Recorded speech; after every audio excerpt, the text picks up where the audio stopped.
Welcome to Michael Health Talks, where we bring you insightful discussions on all things that is health and wellness. Today, we have with us a legendary football icon. He's a synonym for fitness and calmness. He brings waves of chants in the stadium the moment he steps into the stadium, not just as a player, but as a coach as well. He's fondly called as Ashan, which translates to coach or the one who knows it all. Let me not take you further. Today we have with us the head coach, who was the head coach of Kerala Blasters, the legendary football icon, the coach Ivan Vukomanović. Welcome to Michael Health Talks. Thank you very much. Thank you for the intro. I'm so pleased to be here with you guys. Thank you for invitation. We are honored. We are pleasure. honored to have you. Thank you. So to start with, they say sports and health go hand in hand. How do you comment on it? Absolutely. You cannot divide these two things Mhm. because professional sport today, professional sport reached incredibly high level Mhm. where if you want to perform and to be among the champions and if you want to reach certain levels, you have to follow many different steps, healthy lifestyle, Yeah, healthy feeding true. are very important parts of that. And it's been now more than, I'll say, 2-3 decades already that many professional sports club, not only my industry in football, but any other sport, if they want to reach certain level, the highest level, they have to follow those steps.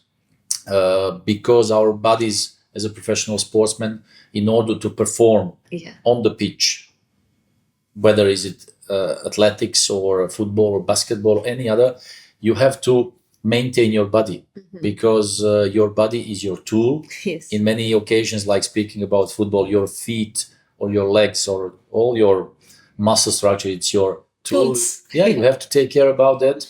One of the most important thing in there is a healthy lifestyle, a healthy feeding. Okay. So, as a professional into football, passion and discipline and health, these three are from different poles.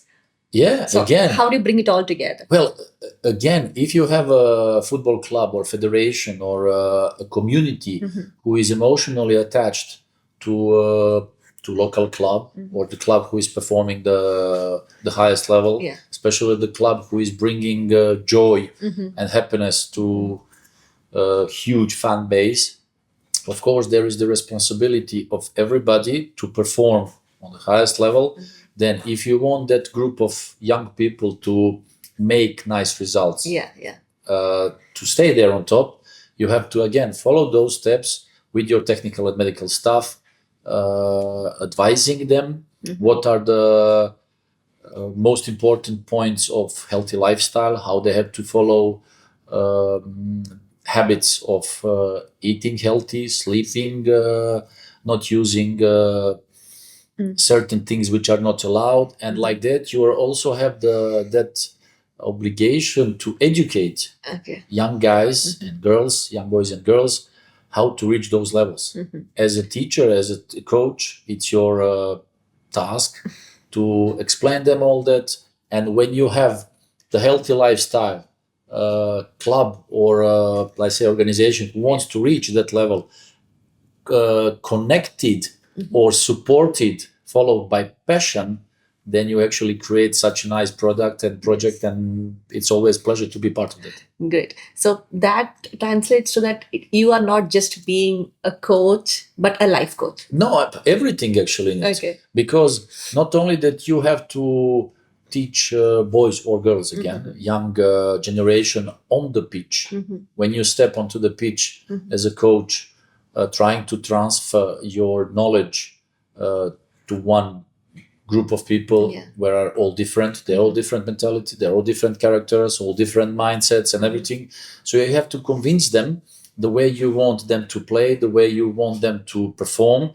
So actually, when you try to transfer that knowledge, there are so many other things behind because that's only kind of 20% of your job, because all of them, they're human beings. Okay. All of them, they're coming from different backgrounds. All of them, they're having that Yes. Yes. baggage of unpredictable habits Okay. or circumstances, different families. True. You know, all of them, they have so many things in their mind. And not only that, you have to interact with them on the pitch while speaking football language, Yeah. but it is your task as well when you are outside of the pitch to talk to them about many other things. So Okay. that's why, as a coach, I very often advise, when I get to know those guys, I very often advise them maybe to get to read a good book, or to watch a motivational documentary, or certain things where actually they will start realizing that maybe if they change the way of thinking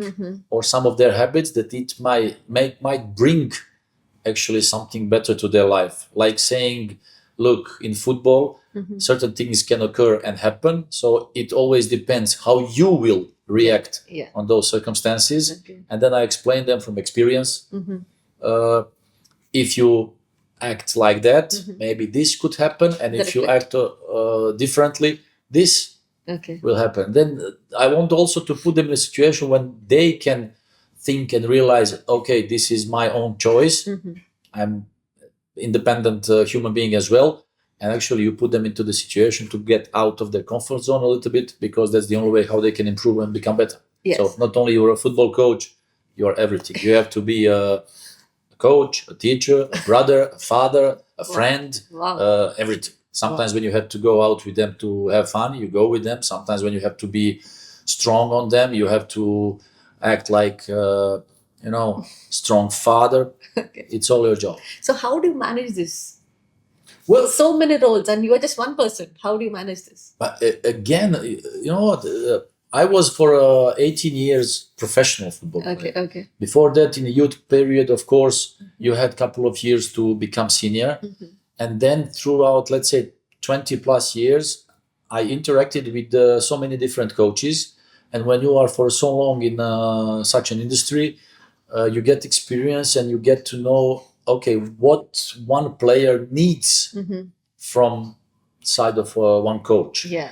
Of course, it is supported with your school time, school period. I suppose that all of us, we have our favorite teacher. Yes. So you have your favorite coach, and actually you learn from all those moments throughout your career. And then with the experience, actually, what helps me a lot today when I stay in, when I enter the dressing room, and when you have 25 plus or 30 different mentalities looking at you, they're all different backgrounds, coming maybe from different continents, different countries. Yes. So actually you have to realize that you have to adapt to all of them in order to get maximum out of them, because they have to perform on the pitch. Yeah. Long time ago, there was this approach where the coaches, they arrive, they have their own approach, their way of working, whatever it is, and then all of us as a players, we have to adapt to him. Okay. Today, like everything, let's say evolution is constant, and but it happens in all possible industries, in sports as well. So today everything changed, but actually you as a coach, you have to be capable to adapt to all of them as soon as possible, because you have to guide them to make result, because they are the main points who will have to perform on the pitch. Representing you. Not only representing me, but representing the club, because the country, yeah. The club or the country depends on them. Speaking, meaning that if they achieve positive results, the club will make success. They will collect points. There are many benefits out of it. Speaking about finances or any other achievements. So actually, you as a coach, you are somewhere in between there. Leading people of shareholders, owners, and everything, and the players, medical, technical staff, fans, media. So actually, you have to manage all those things in order to get those results, because everybody depends on it. Yes. And then throughout the years, you realize and you learn that it is very important not only to know your stuff, how to create or make one training session, or how to be the coach during the game. No, there are so many things behind that you have to manage, like players calling you in the middle of the night, having certain issues or problems, or talking to them not only about the football, but about many other things. Yeah, yeah. As a coach, you have to accept that if you want to try to be successful. Okay. So that's important. Yeah. So speaking about the evolution that you have seen in the industry of sports, like being in this genre for all these years, what is the one best change or evolution that you have seen or faced? Like we just mentioned, healthy lifestyle, healthy feeding, medical support, especially the medical centers with the huge researches, how to improve the results and how to improve not only the reaction and the performance of human bodies.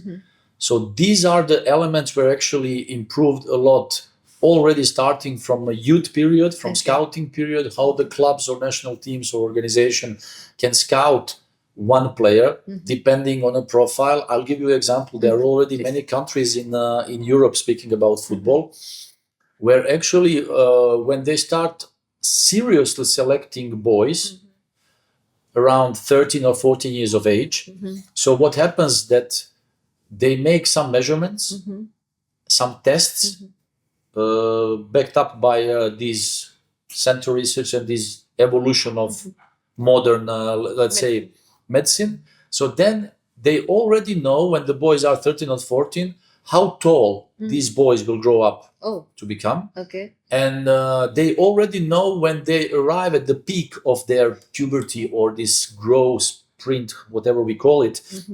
So they know already before the boys starting this serious development, they try to profile them, okay, what position they can play, how they can get the maximum out of them, and they start in advance that process. Where actually these boys, when they reach 18, 19 years of age, they're ready, they're well prepared, they are profiled, they're prepared to go on a senior level.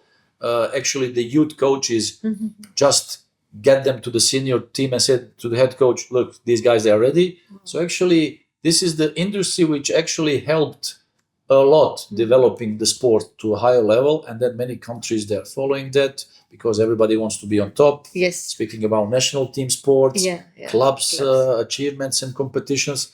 And then everybody who is not following that, they're left behind. So I'm grateful being part of that process in the previous 20 years, seeing that, experiencing that details or medicine, helping that, actually creating better future in the sport. And it's really nice and healthy story because sports is something that opens many doors for you. A healthy lifestyle, healthy family, avoiding stupid illnesses or whatever it is, because it's nice, because it feels good. Yeah. So sports is something which is closely related with two things: passion and pressure. Yeah. So what is your mantra to tackle this? Again, when you grow up in an environment when there is huge passion around one sport, so depending what country or what state or depending your state favorite sport. Okay. First, you grow up in that environment. And as a young boy, you dream about being part of that. Going, for example, to the stadium and being among 50, 60, 100,000 people watching your favorite club or national team. Every boy who starts kicking the ball behind the house against the wall, he starts dreaming, and every night going to sleep, you say, okay, I would like to be down there, part of that, because someday, then working towards it, it's a huge path, very long path. Then when there is a passion and emotion, it brings positive vibes. Then, like you mentioned, kind of pressure. Yes.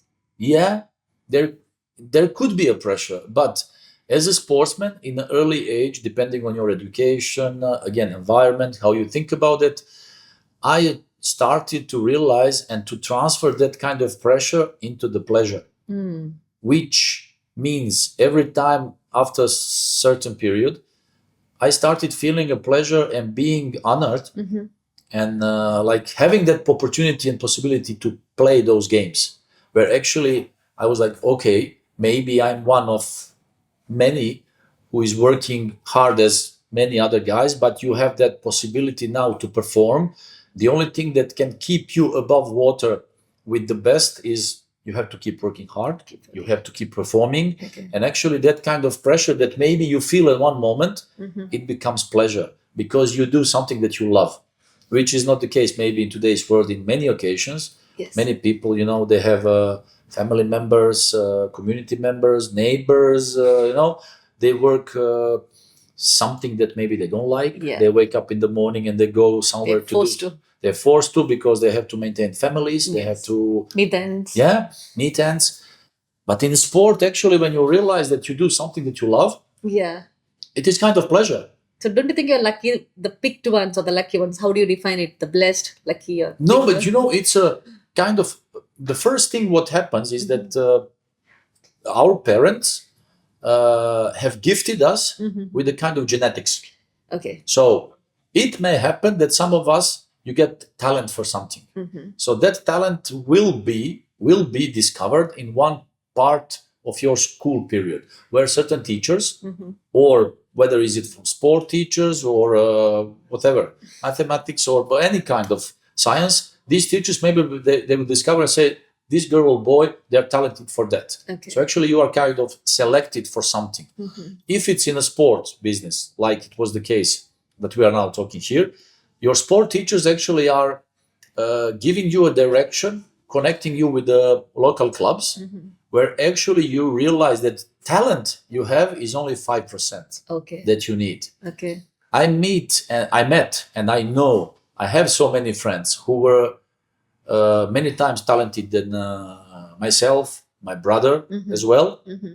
But in one moment of your life, when you are making this most important step from youth to senior level, where actually you realize it's about hard work, Hard work. dedication, let's say sacrificing many things, which means you have to abandon completely going out with your friends, having fun. So many things that maybe in your adolescent part of your life you should Okay. enjoy, you cannot do that. Mm-hmm. So actually you are sacrificing many things in order to hope that you will become a professional sportsman, in this case football player. And then you have no guarantee. Every day you have to work hard, going for a training session. Every day is full of risk that you can break your leg, get injured. Yeah.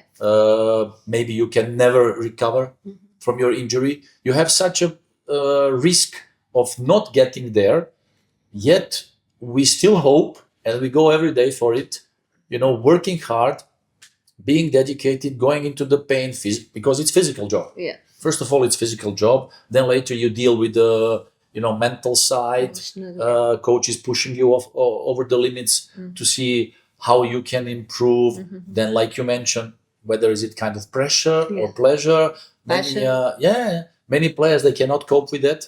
They have that kind of pressure which holds them and they never reach the level. So there are so many things next to, let's say, talent, which is only a small part. So it's just to recognize certain things and potential. Later on, you have to work really hard, hoping that one day you will reach and arrive somewhere without a guarantee. So that is also a message to there are so many talents around the globe who are deprived of an opportunity or a platform, as you said, a right coach or a teacher to pick them and show them the right way. Exactly. So that is a message to them as well. Exactly. And even if you get picked by some coaches or some clubs or everything, in professional sport, when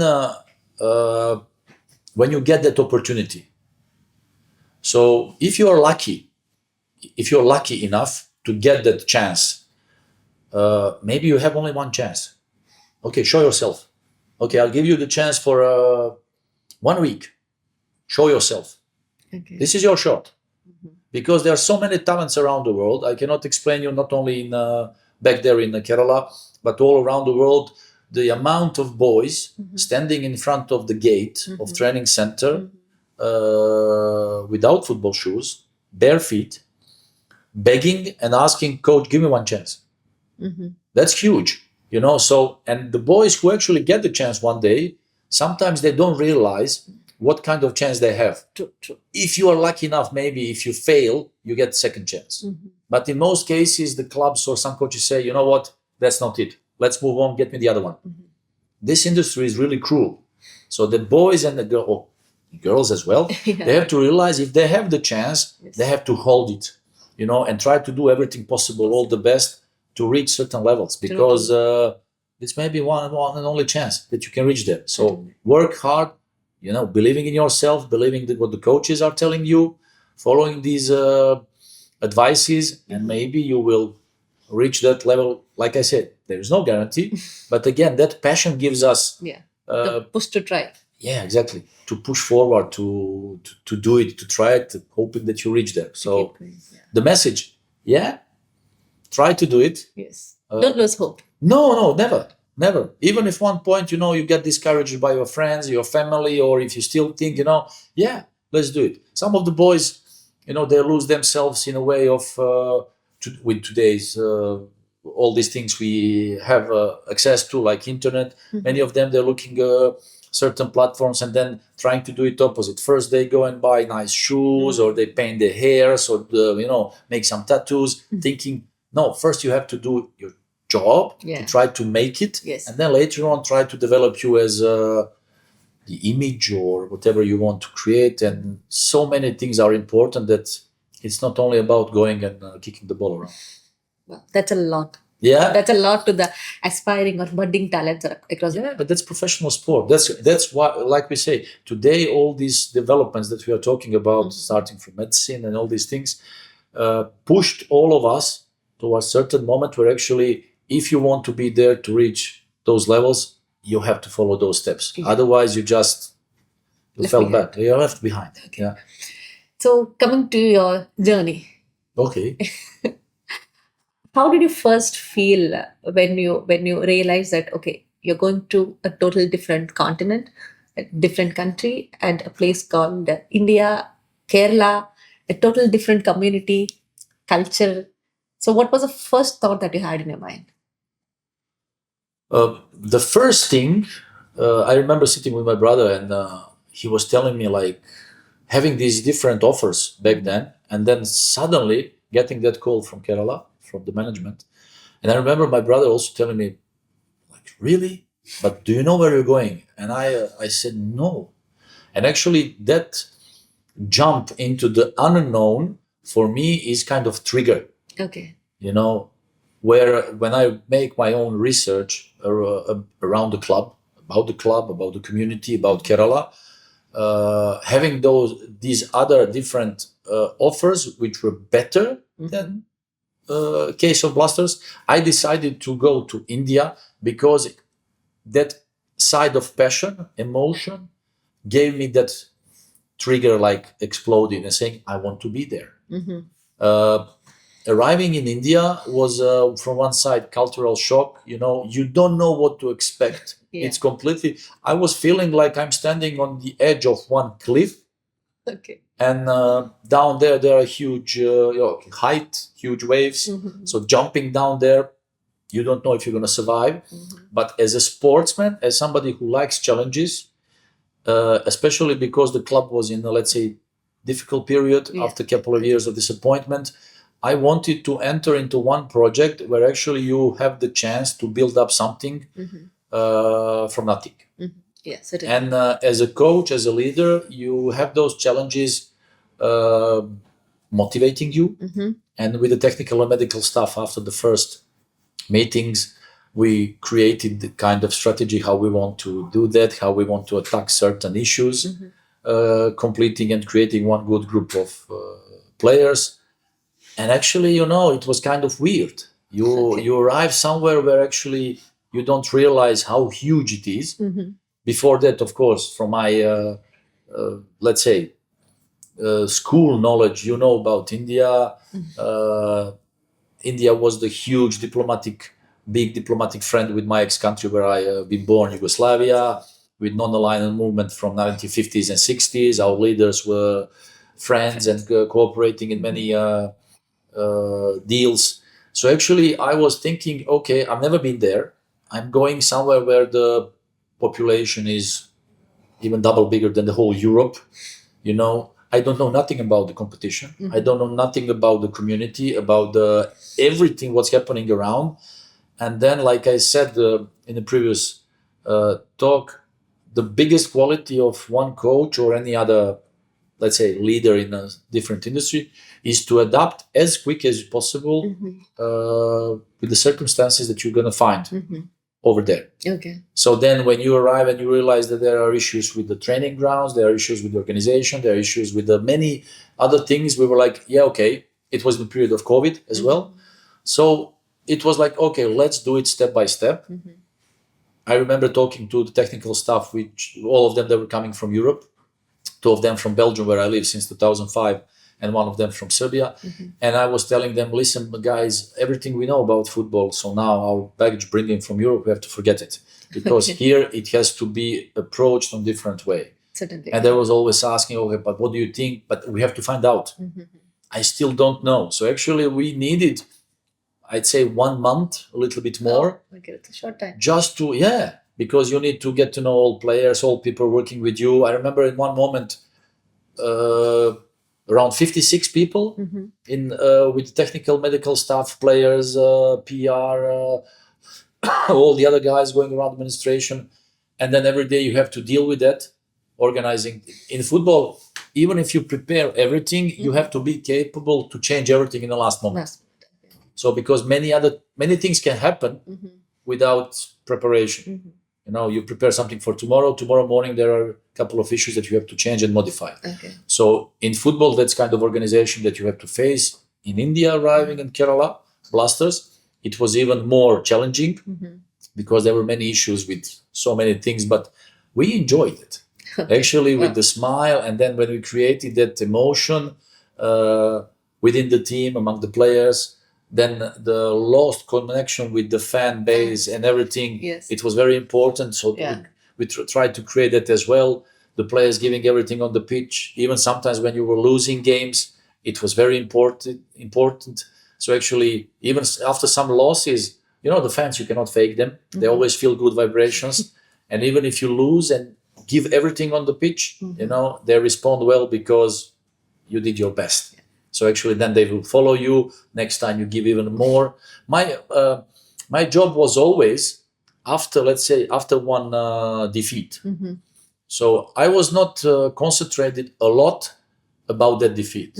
So my task was the day after, immediately, to attack certain issues and talk to players that the next game we play, it doesn't happen again. Okay. And then when you are concentrated on these things with the positivity, it reflects and transfer to players. And then the players as well say, okay, the coach is not here now to, you know, break our heads with his negative thoughts. He's, you know, he turned the page, and then let's go, guys, let's go for the next one. Wow. So these kind of things that you have to manage, maybe in some other countries, it's not like that. It always depends on the mentality of community, surroundings, players. So we recognize that and say, okay, this is the way we want to do it. So